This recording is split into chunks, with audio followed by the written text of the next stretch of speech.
Welcome, welcome, welcome to another session with Michelle Speaks. If you hide it, you can't heal it. A fireside chat with my very special guest. As you know, I'm Michelle Portier, the host of Michelle Speaks. If you hide it, you can't heal it.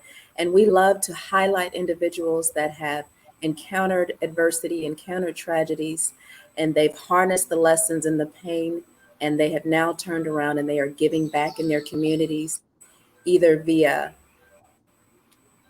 activism, volunteerism. They've created organizations or they've created nonprofits where they are giving back to those that are in need so that they can help them find their way from pain to power. So today I have with me a very special guest, Miss Lisa Ehring, who I've had the pleasure of knowing for a number of years, and she is a phenomenal force in the community within the city of Jacksonville.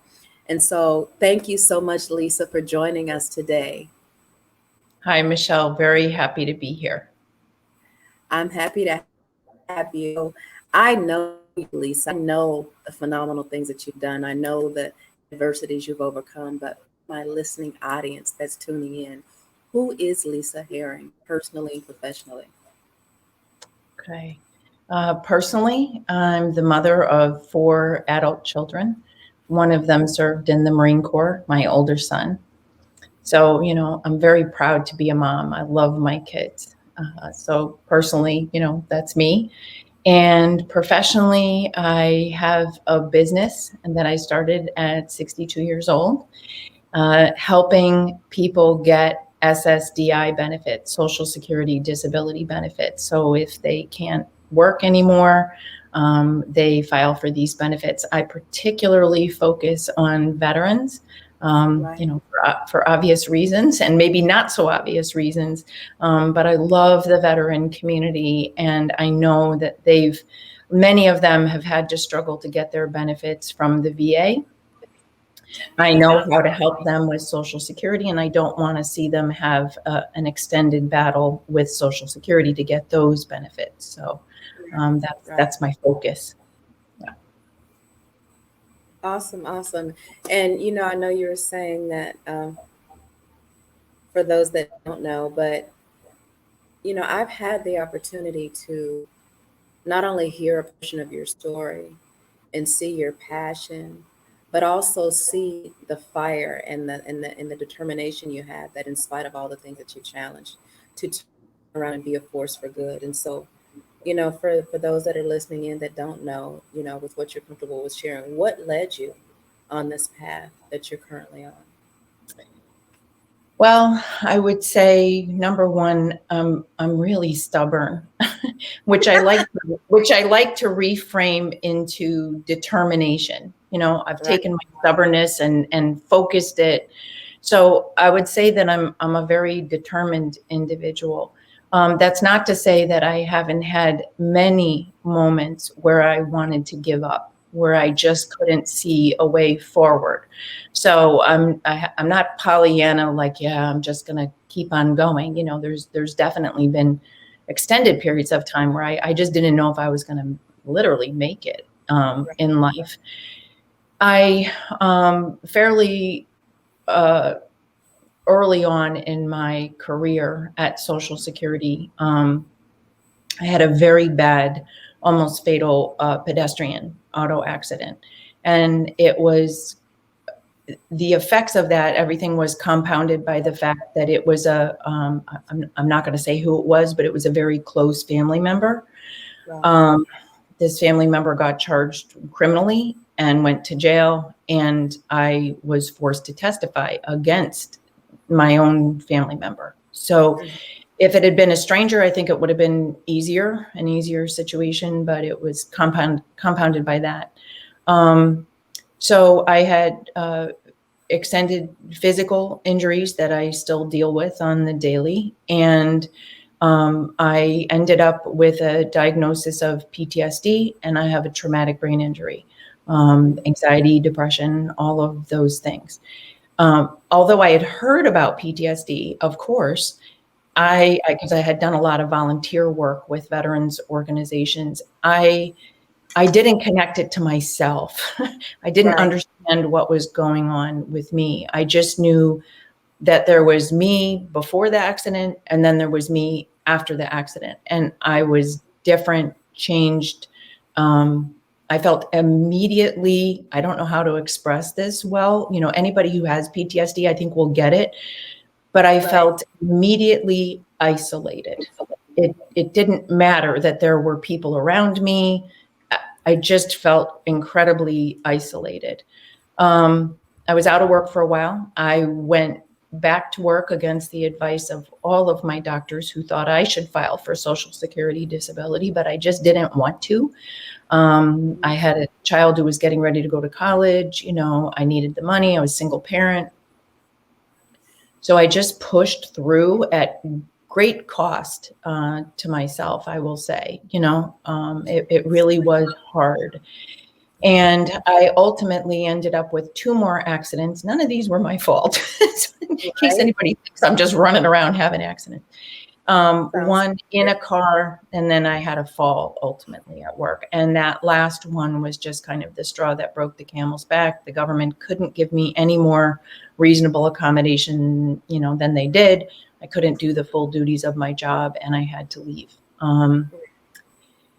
And that was really devastating to me. I really identified with my work, much like military folks do, right? right. You honor your Right. job. I loved my job. I did not love the way the government does things in a lot of cases, but I loved meeting people from all over the world, from all walks of life, with all different, you know, just it was fascinating to me. And I loved being that person who worked for the government, but could explain this very complicated program and really be personal with my claimants, my people that sat in front of me. And I got some flack at Social Security for that. You know, some of my people would hug me, I would hug them back. This is Right. pre-COVID, obviously. Right. And I just, to me, I just had a lot of compassion for people because of, you know, not only my accident, but a lot of other things that I've been through. So I thought this is my opportunity to show them that somebody cares and somebody at the government cares about them, you know? Right. So what you stated earlier that there was you before the accidents and there was you after. Yeah. What were some of the differences or the changes that you noticed in? Ooh. First of all, I had always been very physically active. You know, Mhm. I did competitive horseback riding as a younger person. I ran. I just was very physically active. So that dramatically changed. I could no longer do a lot of those things. And that was kind of shocking. You know, I've never been in this position before. Right. And then just mentally, like I said, the isolation that I felt, I didn't feel that other people understood what I was going through. You know, well-meaning people. You know, Right. my own children. I couldn't. I still can't walk through a parking lot. And they were like, "Yeah, but nothing's happening, and I'm with you," and all that. And they meant well, but that Right. didn't fit for me. You know, my brain was just over here screaming like, Right. you know, threat, threat, threat. A lot of the time, I went through a lot of driving anxiety. You know, even though my accident was a pedestrian accident, I Right. viewed cars as, you know, killing machines. Right. Right. So just all those kinds of things, and then just feeling anxious all the time and feeling depressed about my changed situation. So do they have a better understanding now, or has that? Yes, I've educated them. Okay. I first had to educate myself. Right. There actually was a very good book that I read, thankfully, probably within the first year, called Mhm. Surviving Survival. And that really helped me to understand what was going on in my brain, that my brain was having that trauma response. Mhm. It's, you know, my brain was designed to help protect me from threats, just like yours is. Right. And, you know, my brain was perceiving threats that maybe weren't there, but it was trying to do its job. So when I read that book, I could make peace with my brain. and just say, well, my brain is trying to help me, rather than feeling like, oh my God, my brain's my enemy here, Mhm. Right. causing me a lot of problem. And I Right. got really good therapy. I mean, Mhm. I got hooked up ultimately with a very, very good therapist who Mhm. did some EMDR work with me, who did a lot of, I guess you would call it mindfulness work. It was Right. exercises to keep me in the present moment. Mhm. And, what she said to me was, the present moment for most of us, 99.9% of the time, the present moment is safe. Mhm. And so if you can stay in the present moment and hang on to that feeling of safety in the present moment, that will help calm your nervous system down. Mhm. And it works. It has largely worked for me. Not to say that I don't have um, Moments. stuff. Right. you know? I think it's just so powerful that even with all that you've experienced and that you've encountered, even living with PTSD and a brain injury, you're a wonderful example of resiliency and how even though you have challenges, there's always a workaround to being able to navigate or rework and navigate around those challenges. And having PTSD myself and the TBI and some other stuff, I completely relate and understand. How have those experiences helped you as far as fueling the fire to advocate the way that you do, especially for our veterans? Yeah. Well, I would say, I said I was doing a lot of volunteer work with veterans, so I continue to do that. And I will tell you that veterans were my safe space because veterans didn't judge me when I was experiencing the things around PTSD, flashbacks, just high anxiety, all that stuff. I didn't feel judged. I felt like I was in the company of people who understood, and Right. that was very helpful. And as I educated myself, and as I got better, um, you know. I'm generally grateful to veterans, just like I think anybody in this country is, Right. but I am specifically grateful to veterans for their support in those times. And also because, fast forward to now, I work with veterans to help them get their benefits. And they feel, I know from the feedback that I've gotten, they feel grateful to me that I can help them. But I'm immensely grateful to them, and I get more out of it probably than they do because I can't work a regular job out there in the workforce. And being allowed to do this work with veterans is what gives my life meaning and Mhm. what gives me hope to move forward. I have work I can do, I can make an impact, and I couldn't do that without my vets. Right. So I really get back a lot from working with veterans. And I think, having experienced what I've experienced, it's not combat. I was never in the military, but the symptoms are the same. Right. So I'm able to really relate to people who can't work because of disability, can't work a lot of times because of things like PTSD, TBI, anxiety, depression. I know where they're at. I know how that feels. So it's a good match. Mhm. And so when you were working for the Social Security system, what was the thing that caused the paradigm shift to cause you to want to shift and do it on your own? What was the thing? What was that? I really was forced to because I lost my job. Now, I didn't start doing this as a business initially. For about 4.5 years, as I said, I was kind of surrounded by veterans, and people found out that I used to work there, and they just would start asking me questions. I had some particular insight because at Social Security, one of my workloads was to process all of the denials. So unfortunately, I was that person that sent out the denial letters. I didn't make any decisions. That doesn't happen at Social Security. It's a state agency that does that.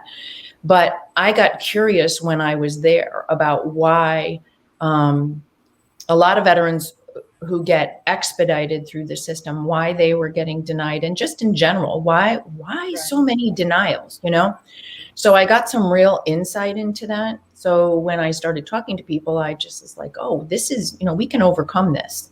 Largely, we can overcome where the system breaks down, what, you know, what issues and challenges you might be facing, what you need to do that Social Security will never tell you that you need to do. Not because they're being mean, it's poor training. It's just you know, so it really was necessity originally, you know, or just being asked. And then starting the business was necessity. So I turned 62, my federal disability retirement got cut. That's what they do to everybody when they turn 62. And I was like, I need to eat. So I did turn it into a small, you know, small business. I don't charge a lot of money, and to be able to support myself. So sometimes necessity is the mother of invention, right? Right.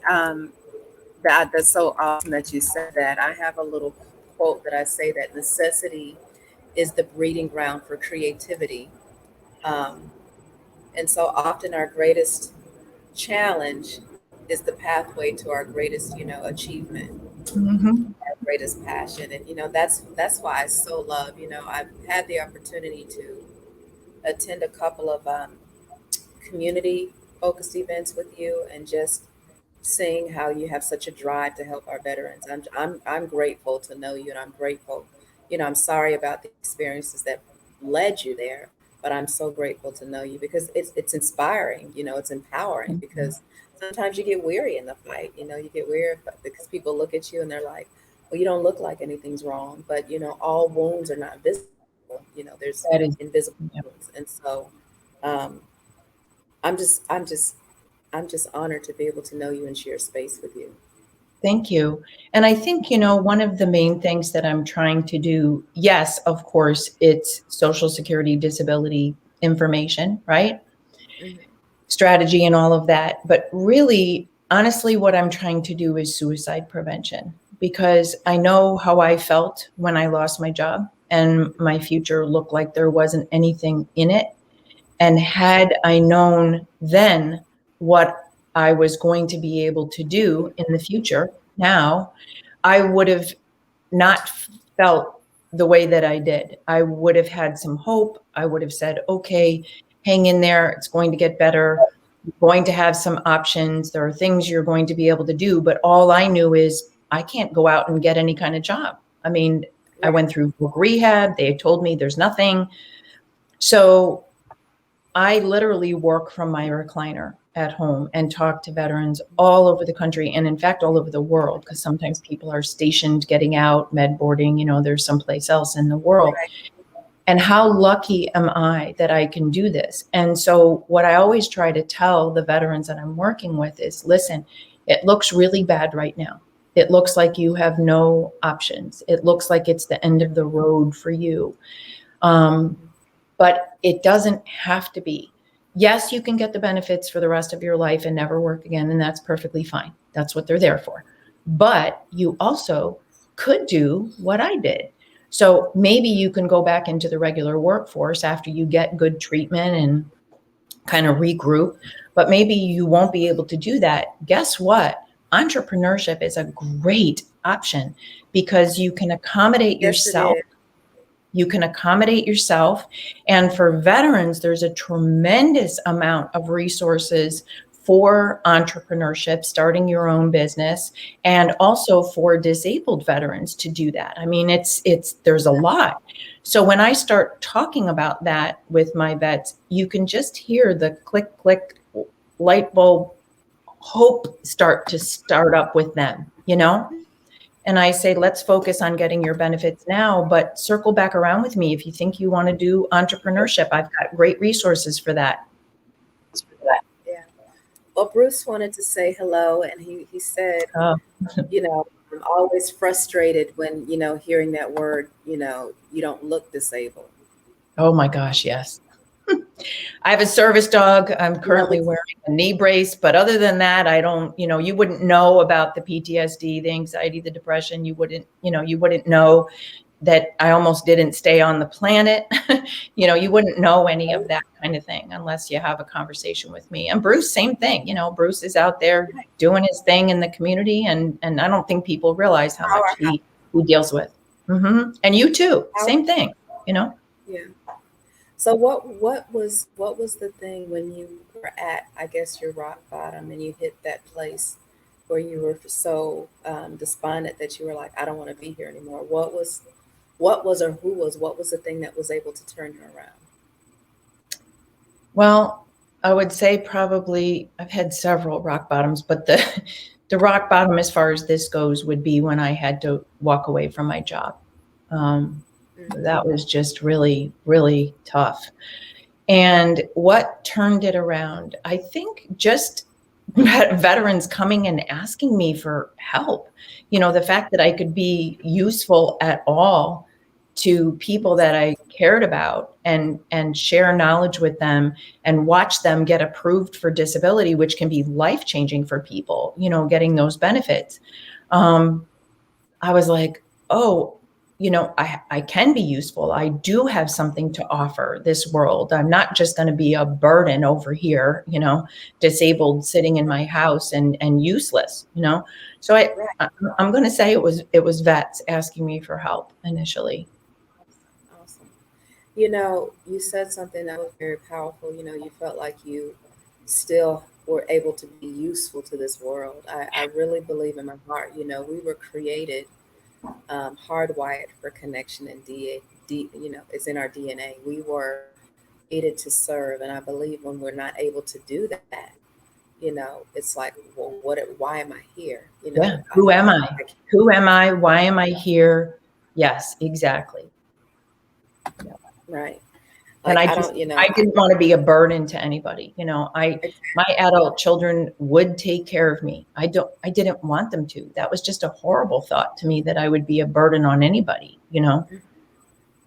So, yeah, you know, I say all the time, you know,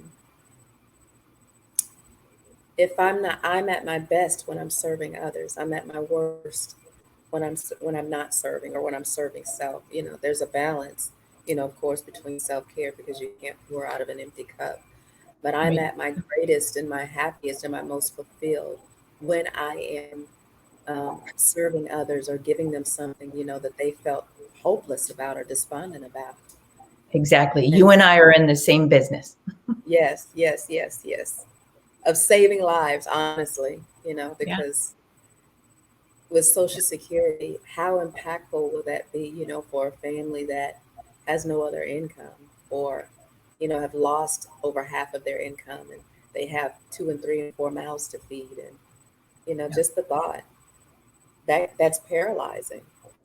And I think also it's the validation, you Mhm. know, it's the recognition of the fact that they've been through what they've been through.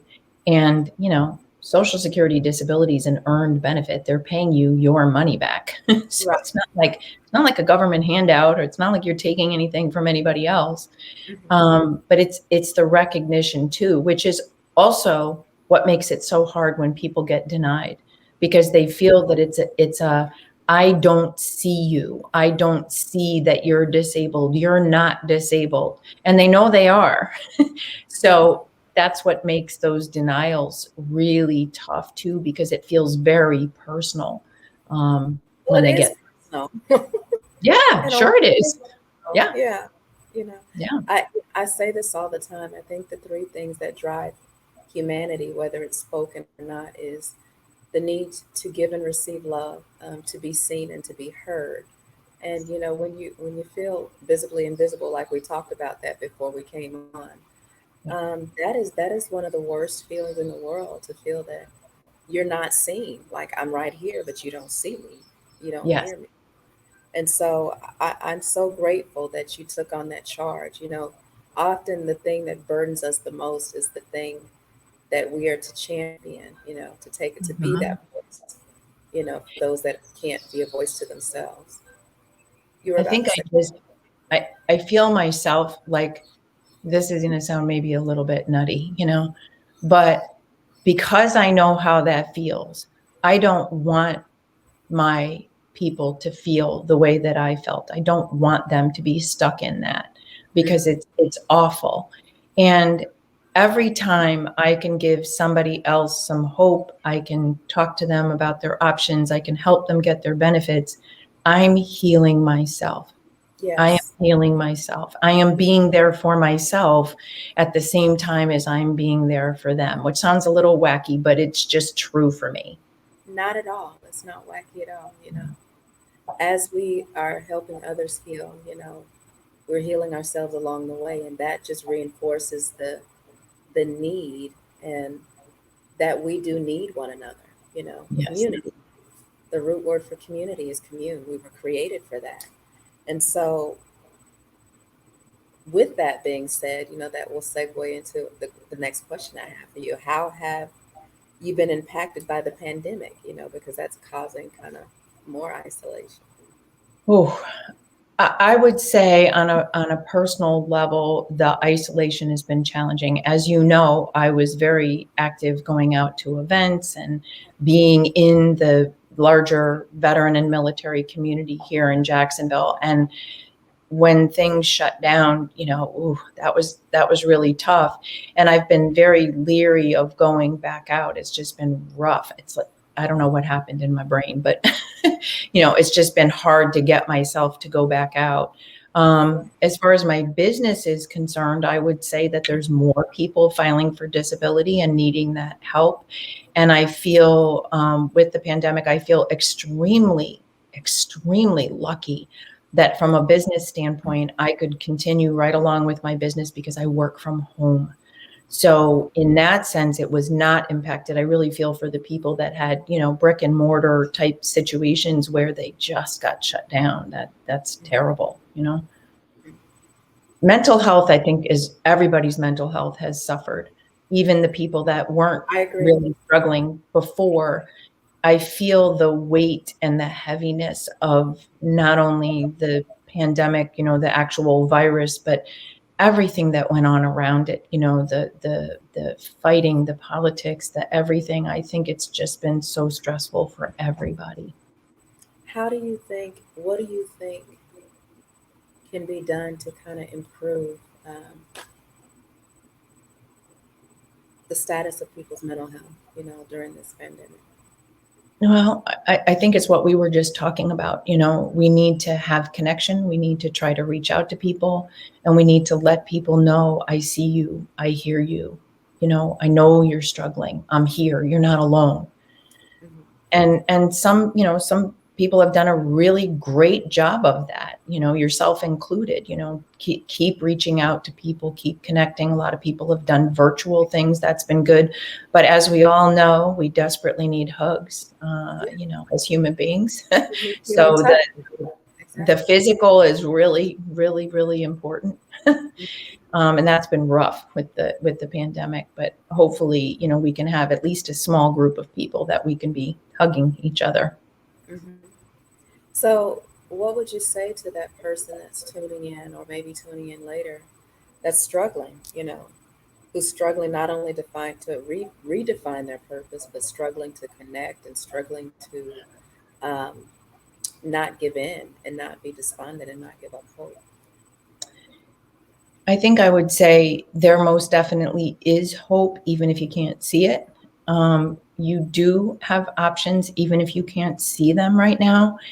And to get connected with people who have walked through, you know, a process where they felt hopeless and didn't think they had any options. And, you know, people like me, people like you, reach out to people who can share their stories. And I know that I always do better when I read stories of resilience and see people talk about how they've overcome things. It's inspiring to me. I'm like, okay, maybe I can do that too, you know.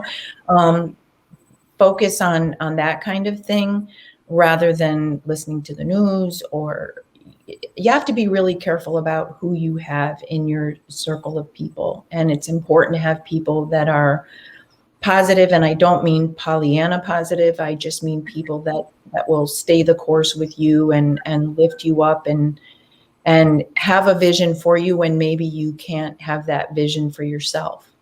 That's important. When you say have a vision for you, when you may not be able to have one for yourself, what would that look like as far as? Well, I would say, the therapist that I got that was so good, that helped me to stay in the present moment. I would say one of the things that she did for me was hold a vision of who I really was deep down, instead of all those stories I was telling myself about, I'm a failure and I'm never going to be able to do anything, and I'm not going to be able to come back from this, and I'm going to be a burden, and all those lovely voices that we get in our heads. She could see my potential. She could see my Strength. soul, my strength, yeah, my resilience. I couldn't see it, but she could see it. And Right. so she held that for me. She just held it for me until I could see it. How she did that, I don't know. It was a little magic, I gotta say. But there are people that are gifted in that way. They Right. they're not disturbed by the current reality. They just have vision, and they can see how things can be better. I actually would say I have the ability to do that with other people. I don't know that I'm great at it for myself, but I have the ability to do that with other people. I could see somebody in a hot mess, and I could see where it could go in a very positive direction. Mm-hmm. What has been one of your most, because I'm sure you've had many, what has been one of your most defining moments? My accident. It just changed my life. And I could say for the worse in some ways because of the struggles, but also for the better because it set me on this trajectory. If I hadn't had the accident, I'd still be working at Social Security. I'd still be doing good things, but I would be small. I would not have the impact that I have now, and the impact that I want to have. I would just be doing my government job, the best that I knew how.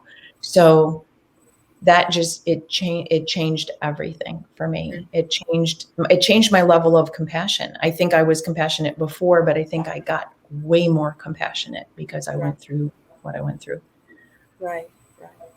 So for a veteran that's out there that is maybe having challenges, even accepting that they need to apply and go get help, with SSDI, Yep.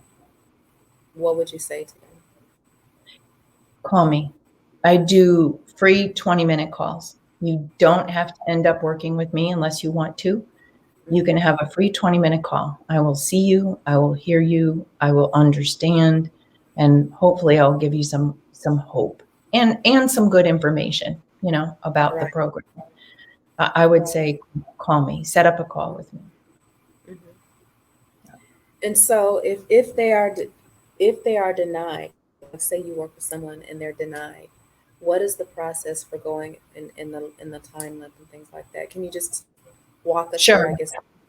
Sure. First of all, anybody that I work with, if they get denied, and not a lot of people do, but some do, the deal is that they come back to me and I help them with their appeal for free. There's no charge for that. So I encourage people to come back to me right away with a denial if they got one, and we'll get on it and I will tell them what to do to appeal it. Time frame wise for Social Security claims, just to give you a general idea, on regular claims, your average person, 4 to 6 months for a decision on a first time filing. If they have to appeal it, another 4 to 6 months for a first level appeal. And then if they have to appeal again, and I like to avoid all that, but if they have to appeal it again and go in front of a judge, it depends on what state they live in. Could be anywhere from 8 months to 3 years, depending on what state they live in. Now, if you fit into a certain category of veteran compensation, 100% permanent and total, or 100% only if you're post 9/11, you don't have to have the P&T, you will be expedited. So first level, 1 to 3 months, first appeal, 1 to 3 months, and then the judge situation also, so you're expedited all the way through. The judge situation would be expedited as well, and that again depends on what state you live in, but you're looking at half to a third of the amount of time that your average people would take. So as we discussed earlier, I'm not a fan of expedited claims because they tend to push and shove them through and don't do a good job with them. But I have a workaround for that. So, but yeah, that's time wise what people are looking at. Awesome, awesome. And I just wanted to ask that question for somebody that may be wondering, like, should I apply? Should I even go through the process? And my response would be, there's nothing, all they can do is say no, and then you can always appeal. Yeah, it's no harm, no foul. I mean, there's really nothing negative about filing for the benefits. And for those people who have heard, oh, it's going to take you years and years and years. I mean, it could if you file and then don't appeal and then decide you're going to start over again, or it could. It doesn't have to. It absolutely does not have to drag on. I mean, my whole goal is to get people. When I applied, I got approved the first time because I knew exactly what they needed, and I knew exactly what I needed to do. That's not to say that all of my clients get approved first try, but a lot of them do. So, and sometimes I get people that come to me and they're in the appeal stage, so I help them where they're at. And I know there's organizations out there that do the same thing, but they charge, like, they get a portion of that. How Yeah. do you? So I could have done that. I could have registered as an authorized representative with Social Security like lawyers do, or what they call non-attorney representatives. And the advantage to that is that the claimant doesn't have to lay out any money up front, as opposed to me, where they do have to pay a small fee to me up front. The disadvantage to it is that because these folks get paid from retroactive benefits, some people won't have retroactive benefits. So those folks are not going to be interested in helping those particular claimants. And instead of saying, I can't make any money off of you, they typically will tell them that they have a poor chance of getting approved, when that might not be true at all. And there's no incentive for these folks to really help the individual until enough retroactive benefits have accumulated, because the person's been denied and denied, Right. such that 25% of their retroactive benefits equals $6,000, right? $6,000 is the cap. So they get 25% of the retro with a cap of $6,000. And, these people are in business, so they want that $6,000. I mean, they're in business, right? But to me, that's an ethical problem. It's not the attorney's fault or, the other people. It's the way that the system is set up. But to me, that's a conflict of interest, and that's an ethical problem. I actually had a couple attorneys ask me to come and work for them. They would even let me work from home. I said no, and they were very insulted when I said, this is an ethical problem for me, because you have to wish that the person gets denied in order for you to make money in a lot of cases. Not all, but in a lot of cases. I can't do that. I've been in those shoes. I want the person to get approved right away. So for most of the people that I help, I wouldn't make any money at all if I was in that system, because I'm trying to get them approved right away. Right. In addition to that, when it comes to lawyers, and I can't really speak about the non-attorney representatives, although I'm guessing that, it's a similar situation. Attorneys are about the law. The law doesn't get involved. A legal argument doesn't get involved until you go in front of a judge. So when you go in front of a judge, that's kind of the appropriate place if you want to hire an attorney to do it. You could do it without an attorney, but that would be the place where you should consider hiring an attorney. But the initial claim and the first level of appeal, there's really nothing for an attorney to do except to pay somebody in their office, a little bit of money to ask you the questions that would be online, and they file a third-party online claim for you. You can do that yourself. And I'm not a fan of online claims anyway. I think people should be interviewed by a claims specialist. It'll be a better claim. So that's kind of my take on that. I don't dislike lawyers. I don't hate lawyers. It's the way the system is set up. And I just don't want people to have that prolonged fight with Social Security if they can avoid it. So I have inside information about where the system breaks down. I've developed a strategy. I not only understand the Social Security side, but I also understand the decision side. And when I worked at Social Security, I wasn't trained on the decision side. We had a little bit of interaction, but we didn't have to know everything that was going on over there. So I got myself educated on that side. And largely thanks to a disabled veteran who retired from one of those agencies, I was able to run my entire strategy by him and say, hey, am I missing anything? Am I telling any veteran anything that's incorrect? And he got very excited. And he was like, oh my God, if I got claims like that, my job would have been so much easier. Keep doing what you're doing. So I have a high level of confidence, that I really do understand the full process, and I give people what they need to really make a solid argument that they should be disabled, get disability. And I'm working with a group of people who, by and large anyway, mostly are not, they're not lazy people. They want to be working. They literally can't. So they're very likely to meet the criteria, very likely. It's just a question of knowing how to navigate the process. And I know it's just a word, but I so dislike that word disabled. Yeah, I know. It's what Social Security uses. So we just do that. So such a negative connotation to that, but I know. Well, disabled does not equal useless, because see these two women on the screen. Right. We're not useless. We're very useful, you and I. So yeah, and I think people tend to equate having disability as being kind of useless, and that's just so far from the truth. Right. I love that. What you said, disabled does not mean useless. Yep. So what has been one of the keys to your success, Lisa? I've had really good people in my life. I've been very lucky to have some very supportive people who have cheerleaded me, helped me with things, supported me. And I think that, combined with being really stubborn, it has helped. So I wouldn't say stubborn. I would say determined. And yeah, we flipped that. Determined. I'm very determined, but you can be very determined and still not know what the heck to do. So I've gotten some really terrific support from people. I've been well loved and well supported.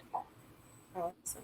Very much a champion for the underdog. Very much an advocate, a voice of advocate. And as a fellow advocate, I just love the fire, the passion, the desire, because that's really what drives you. That's what's going to make lasting, impactful change, and whatever it is that we advocate for, it's somebody that is just fired up enough and is just determined enough to want to see that change at, no matter what the cost.